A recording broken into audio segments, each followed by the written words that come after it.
اگر جماعت میں رکوع میں شامل ہوں گے تو وہ رکعت خود پڑھنی ہوگی بعد میں، یا وہ جماعت کے ساتھ مکمل ادا ہو گئی؟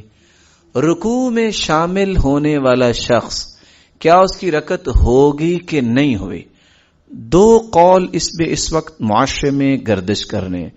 کچھ لوگ کہتے ہیں کہ ہو جاتی ہے، کچھ لوگ کہتے ہیں نہیں یہ رکعت نہیں ہوتی. ہم کیا کہیں گے؟ ہم کہیں گے ہم اللہ کے رسول صلی اللہ علیہ وسلم سے رہنمائی لیں گے. رسول اللہ صلی اللہ علیہ وسلم کی رہنمائی کیا ہے؟ پہلی رہنمائی ہوا کیا تھا؟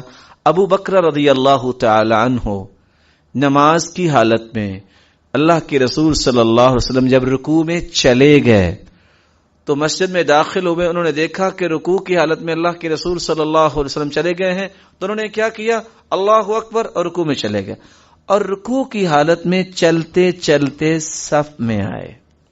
ابتدائی اسلام کی بات. رسول اللہ صلی اللہ علیہ وسلم نے سلام پھیر کے پوچھا من الساعی، یہ کون چل رہا تھا؟ اور آپ نے کیوں سوال کیا؟ یا رک کے ایک بات علمی بھی سمجھیے. جس طرح پیارے پیغمبر صلی اللہ علیہ وسلم کی مبارک آنکھیں تھیں، جس طرح وہ اپنی مبارک دو آنکھوں سے دیکھتے تھے، نماز کی حالت میں وہ مثل زر الحجلہ، کبوتری کے انڈے کی طرح دونوں کندھوں کے درمیان آپ کی مہر نبوت تھی. نماز کی حالت میں سرتاج رسول وہاں سے بھی دیکھتے تھے، اور یہ آپ کا ایک معجزہ تھا. پوچھا من الساعی، کون تھا یہ؟ ابو بکر رضی اللہ تعالی عنہ فرمانے لگے میں تھا. فرمایا زادک اللہ حرصا ولا تعد، اللہ تیری حرص کو زیادہ کرے. تیری حرص یہ تھی جماعت مل جائے لیکن دوبارہ نہ کرنا. دوبارہ کرنا چاہیے؟ بولے تاکید آگی نا، دوبارہ نہ کرنا. تو ہمیں ایسا کرنا چاہیے. پھر ایک بات. دوسری رہنمائی لا صلاۃ لمن لم یقرأ بفاتحۃ الکتاب، جس نے سورۃ الفاتحہ نہیں پڑھی اس کی رکعت نہیں ہوئی، اس کی نماز نہیں ہوئی. جو رکوع میں ملا ہے اس نے سورہ فاتحہ پڑھی، یہ بخاری مسلم کی روایت ہے. جب سورہ فاتحہ نہیں پڑھی تو رکعت کیسے ہوئی؟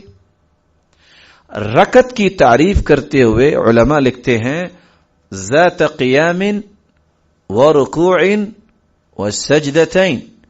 رکعت وہ ہوتی ہے جس میں قیام ہو، جس میں رکوع ہو، دو سجدے ہوں. اس نے قیام کیا؟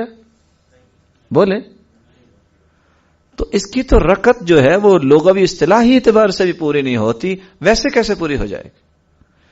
اور امام بخاری رحمۃ اللہ علیہ نے کیا کیا ہے؟ روایت نقل کی ہے. اور روایت کیا ہے کہ رسول اللہ صلی اللہ علیہ وسلم نے فرمایا ما فاتکم فاتموا وما ادرکتم فصلوا، جو تمہیں امام کے ساتھ مل جائے وہ پڑھ لو، جو تمہاری رکعت رہ جائے اسے پورا کر لو. یہ رکعت رہی ہوگی تو آپ نے یہ تنبیہ کی نا. اور بعض روایت میں آتا ہے وَلَا تَعْتَدْ، اس کو رکعت شمار نہ کرنا. ہمیں کرنی چاہیے پھر.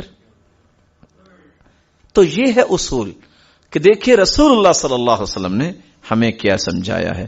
تو جو رکوع میں ملتا ہے اس کو رکعت مکمل کرنی چاہیے، اس کی رکعت یہ مکمل نہیں ہوئی. اگرچہ کچھ لوگ کہنے والے موجود ہیں جو کہتے ہیں ہاں جی ورکعوا مع الراکعین، رکوع کرنے والوں کے ساتھ رکوع کرو. اس سے مراد یہ ہے نماز پڑھنے والوں کے ساتھ نماز پڑھو. اگر اکیلا رکوع کر لیں تو رکعت ہو جائے گی، سجدہ بھی نہ کریں. اس لیے رکعت اس وقت مکمل ہوگی جب سورۃ الفاتحہ پڑھیں گے.